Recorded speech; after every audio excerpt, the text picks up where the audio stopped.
Manchester United could be facing a tough trip to Southampton this weekend, with up to 6 first-team players potentially unavailable.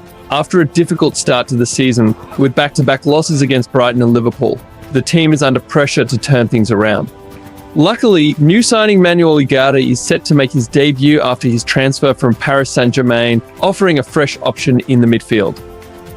The match against Southampton marks the beginning of a potentially easier run of fixtures for United, with games against Barnsley, Crystal Palace and FC Twente follow. This period could be crucial for Erik to gain some momentum and rebuild confidence after the recent setbacks.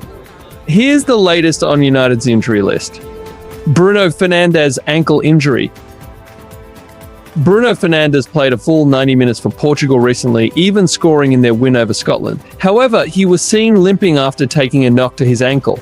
Despite this, Bruno reassured fans that it was just a little bump and doesn't seem too concerned. Return date. Expected to be available for the Southampton game September 14th.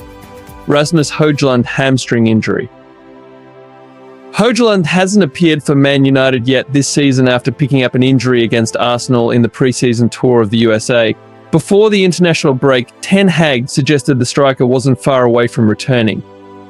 After the international break, but when after the break the United boss said, "We will see how it develops during the break to get him match fit. It will take a while before he is up. He has to build some fitness."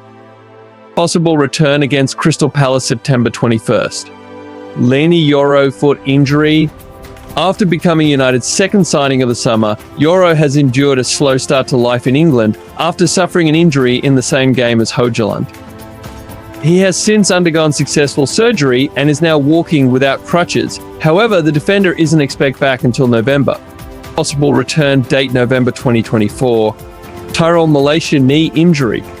Malaysia has been a long-term absentee for United since summer 2023 after undergoing knee surgery. He missed the entirety of last season but was named in United's Europa League squad. He is not that far, but he is now in a progress situation, Ten Hag said.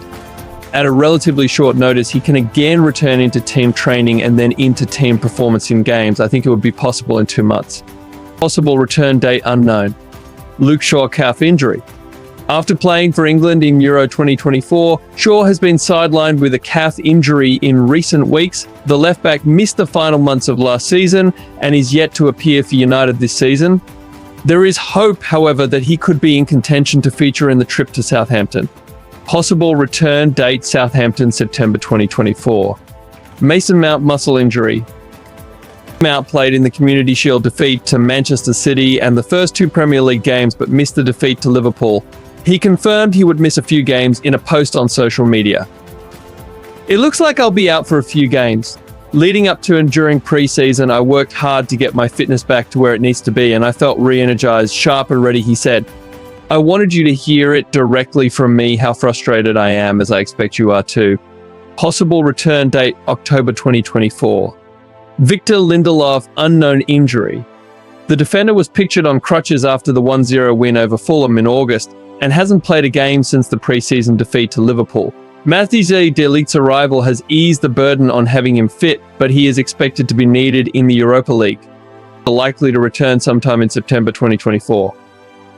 Manchester United's ongoing injury issues have prompted the club to make major changes to their medical department.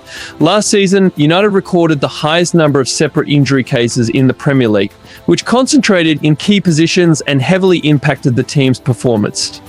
This situation has led to a complete overhaul of the medical team under Sir Jim Ratcliffe's leadership. Gary O'Driscoll, who arrived from Arsenal in September to become the head of sports medicine, has been at the forefront of these changes. O'Driscoll has worked closely with the new football structure to investigate the reasons behind United's injury crisis. As part of these efforts, there has been a shift in the medical staff, including the departure of long-serving physios like Richard Meron and John Davin and the appointment of new team members such as Jordan Rees and Ibrahim Keram. Now, United is looking to hire a first-team physiotherapist who will deliver world-class physiotherapy care and rehabilitation services. The new hire will work closely with the current medical team, including O'Driscoll and Rees, to implement strategies aimed at reducing injuries, maximizing player performance, and ensuring quicker recovery times. These changes are particularly relevant now given the number of injuries currently affecting United's squad, with key players like Rasmus Hojlund, Lenny Yoro, and Luke Shaw out of action. Having a stronger and more efficient medical team is crucial to getting players back on the pitch faster.